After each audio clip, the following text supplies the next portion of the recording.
What's up guys, Wade Willis here, and the summer anime season is officially over. So I'm going to give you my top 10 fall anime shows to watch. Now, the fun thing about this list is that the top 4 videos on my ranking, I'm going to be doing reaction videos throughout the season for them. Now here's where the fun part comes into play. The shows rank 5 through 10 on my list.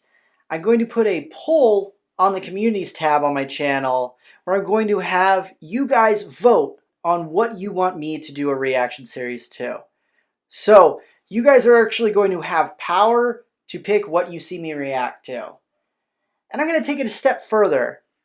If there's one show that I did not put on the list, and the show that didn't make it into my top 10 that has the most comments with the name and votes for it, is going to get added into the poll series. So even if it's not in my top 10, there's a chance that it could actually be one of the videos I react to if you guys vote for it.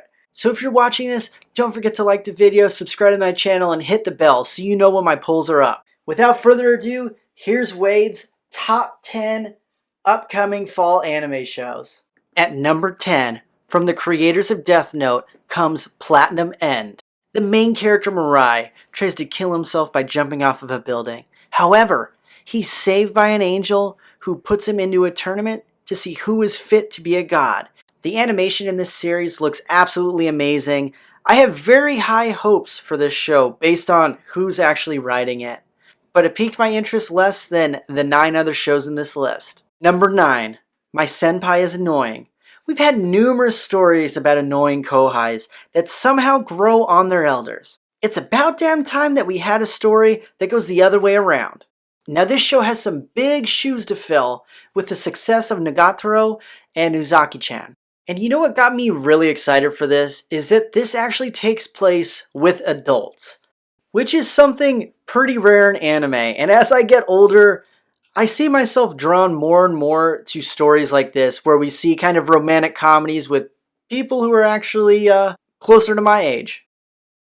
Number 8, Visual Prison. Vampires and music are 2 of my favorite things.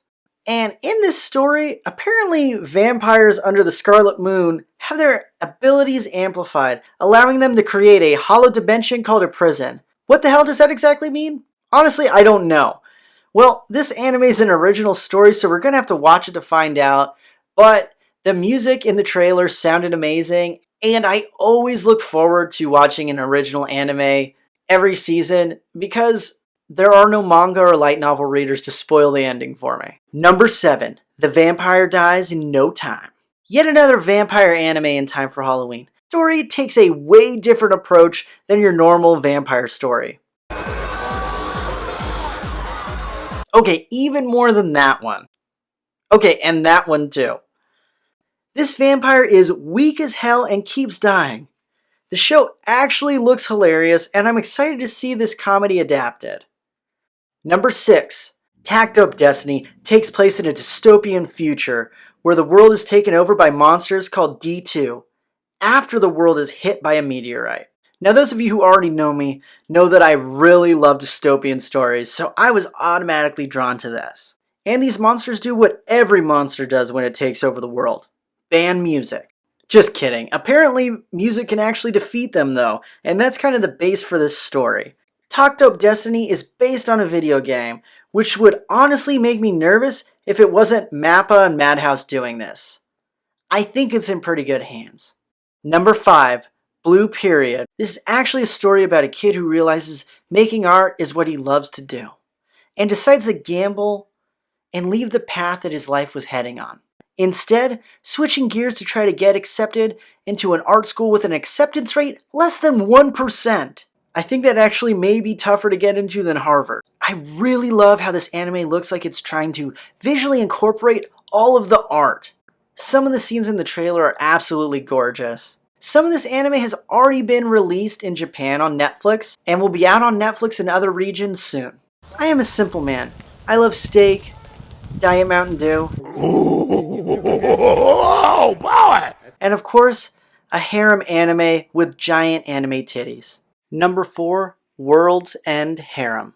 Is this story where the male population was almost completely eradicated from a disease and there are 5 billion women for 5 men going to be groundbreaking?